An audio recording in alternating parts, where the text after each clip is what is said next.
I thought there was an interesting question here, which fortunately we have two panel members who can actually answer. I certainly couldn't answer this, but I think it's a good question because Mark was talking about it in the light of the kind of research he does. And I'm going to ask both Mark and Marcus to comment on Josh Funder's question. Josh is from GBS Venture Partners. And the question is, what would be the patient group in which you would best test your research? Yeah, so I mean, my area of research is broadly in cancer biology.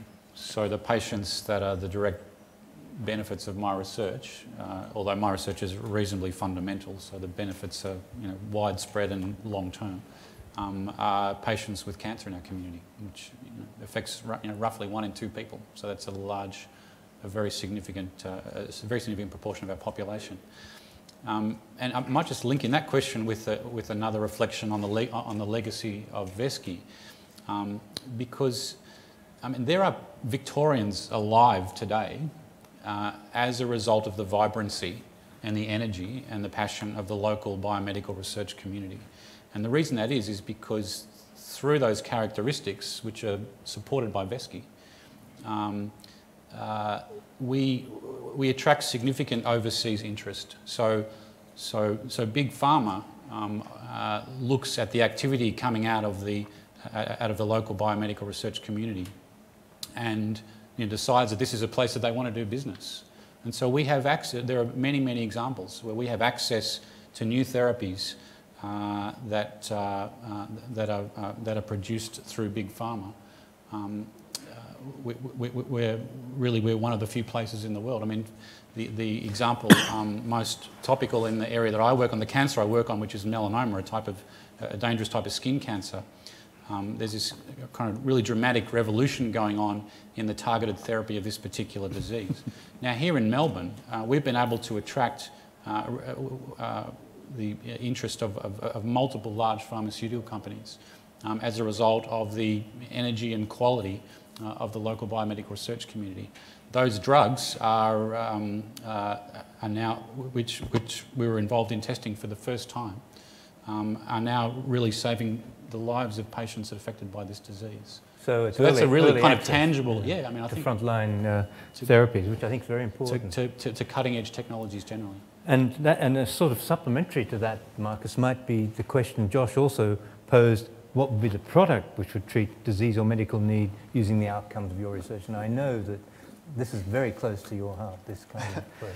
Yeah, well, we've been working for a number of years now on trying to find new methods for diagnosing osteoarthritis at an early stage. And what we've developed, one technique we've developed is a novel machine, which is a high-speed X-ray machine that can take X-rays at 1,000 frames a second. So in 1 second, you'd have 1,000 X-rays of someone's knee joint as it moves, as the person walks or runs or does whatever. And why that's really nice is that it gives us, for the first time, a way of very accurately measuring the way the bones at a joint move during dynamic movement. And with those sorts of measurements, you can couple them with detailed models, computational computer models of the joint that are developed from MRI, for example. And you can actually calculate inside a person's knee what the stress patterns are. And you can correlate that with someone who has pain, or even before they have pain, if there are abnormal stresses, then you have a pathway for developing arthritis. So real-time imaging of motion. Real-time imaging. Yeah, which is a great breakthrough. Yeah. Snow, a question that another VESKI fellow has posed, Michael Carley, who's director of the Monash Obesity and Diabetes Institute, which I think is one that I know has been close to the heart of the board. Where does the board see VESKI's future strategic direction? I think we've really had some very good discussions about that, and I might just comment that I myself see my membership of the board as a really strategic, maybe disaster, but a strategic move forward in one direction. Thank you, Andrew. We really appreciate your contributions and engagement in this. Yeah, this is something the VESKI board is really engaged in at present. We feel we've built a terrific base and primarily around the area of fellowships and bringing outstanding researchers to Melbourne and integrating them into Melbourne. We would like to continue to do this. I think it's an essential job, but we would like to do more. And we would like to do more in the areas, one, we've been reactive to date. We've been reactive. Luckily, people like yourself and Mark and Marcus have been attracted to institutions and have come to us, and we have been thrilled to support you. But it's often the case that research institutions and the state and through the state government identifies areas in Melbourne that we want to get into. We feel we need leadership in the research sense.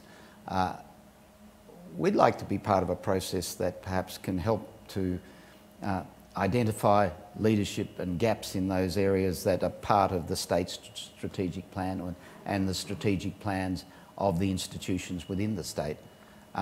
And help to make sure we can bring outstanding individuals. So create something new in the interests of everyone in Melbourne.